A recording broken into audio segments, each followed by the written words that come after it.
ಏನಿಲ್ಲ, ದರ್ಶನ್ ಅವ್ರ ಕೇಸಲ್ಲಿ ಎಸ್ಪಿಸಿ ಬದಲಾವಣೆ ಮಾಡಬೇಕು ಅಂತ ಒತ್ತಡ ಬರ್ತಾ ಇದೆ ಸರ್ಕಾರದ ಮೇಲೆ ಅಂತ ಚರ್ಚೆಗಳು ನಡೀತಾ ಇದ್ದಾವೆ. ಪ್ರಸನ್ನ ಕುಮಾರ್ ಗೌರ್ಮೆಂಟ್ ಮತ್ತು ನಮ್ಮ ಅಡ್ವೊಕೇಟ್ ಜನರಲ್ಲು, ಲೀಗಲ್ ಅಡ್ವೈಸರ್ಸು ಅವರೆಲ್ಲ ಸಲಹೆಗಳು ಮಾಡ್ತಾರೆ. ನಾವು ಚೀಫ್ ಮಿನಿಸ್ಟರ್ ಆಗಲಿ ನಾನಾಗ್ಲಿ ಅವರು ಏನು ಸಲಹೆಗಳು ಕೊಡ್ತಾರೋ ಆ ಸಲಹೆಗಳ ಮೇಲೆ ಹೋಗ್ತೀವಿ. ಲೀಗಲ್ ಅಡ್ವೈಸ್ ಬೇಕಂತ ಮಾಡಿದಾರಲ್ಲ, ಲೀಗಲ್ ಅಡ್ವೈಸ್ ತಗೊಂಡೇ ಮಾಡ್ತೀವಿ. ಯಾರನ್ನ ಯಾವಾಗ ಮಾಡಬೇಕು, ಯಾರಿಗೆ ಯಾವ ಕೇಸ್ನಲ್ಲಿ ಯಾರಿಗೆ ಕಳಿಸ್ಬೇಕು ಅಂತ. ಪ್ರಸನ್ನ ಕುಮಾರ್ ನೇಮಕ ಮಾಡಿದ್ರೆ ಮತ್ತೆ ಬದಲಾವಣೆ ಆಗಿದೆ ಗೊತ್ತಿಲ್ಲ ನನಗೆ. ಅವ್ರು ಸ್ಟ್ರಿಕ್ಟ್ ಆಗಿದ್ದಾರೆ, ಅವ್ರು ಯಾರ ಮಾತು ಕೇಳಲ್ಲ ಅಂತ ದರ್ಶನ್ ಕಡೆ ಎಲ್ಲರೂ ಸ್ಟ್ರಿಕ್ಟ್ ಆಗೇ ಇರ್ಬೇಕಲ್ವ. ಕಾನೂನು ಬಿಟ್ಟು ಯಾರು ಮಾಡಕ್ಕಾಗಲ್ವಲ್ಲ. ಕಾನೂನಿನ ಪ್ರಕಾರನೇ ಎಲ್ಲ ಪಿಪಿಗಳು ಕೆಲಸ ಮಾಡಬೇಕು.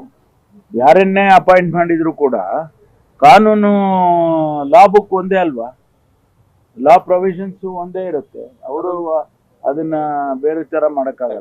ಪ್ರಪೋಸಲ್ ಇದೆಯಾ ಬದಲಾವಣೆ? ಇಲ್ಲ, ಆ ರೀತಿ ನನ್ಗೆ ಗೊತ್ತಿಲ್ಲಪ್ಪ. ನನಗೆ ಗೊತ್ತಿರೋ ಹಾಗೆ ಅಂಥದ್ದೇನು ನನಗೆ ಗೊತ್ತಿಲ್ಲ. ಇನ್ನು ಹಂಗೇನಾರ ಬದಲಾವಣೆ ಒಂದು ವೇಳೆ ಮಾಡಿದ್ರೂ ಕೂಡ ಅದರಲ್ಲಿ ಏನು ತಪ್ಪೇನಿಲ್ಲ. ಅದನ್ನ ಒಂದು ವೇಳೆ ಆ ರೀತಿ ತೀರ್ಮಾನ ತಗೊಂಡ್ರೆ ಅದಕ್ಕೇನಾದ್ರೂ ಇದನ್ನ ರೀಸನಿಂಗ್ ಇಟ್ಕೊಂಡೇ ಮಾಡಿರ್ತಾರೆ.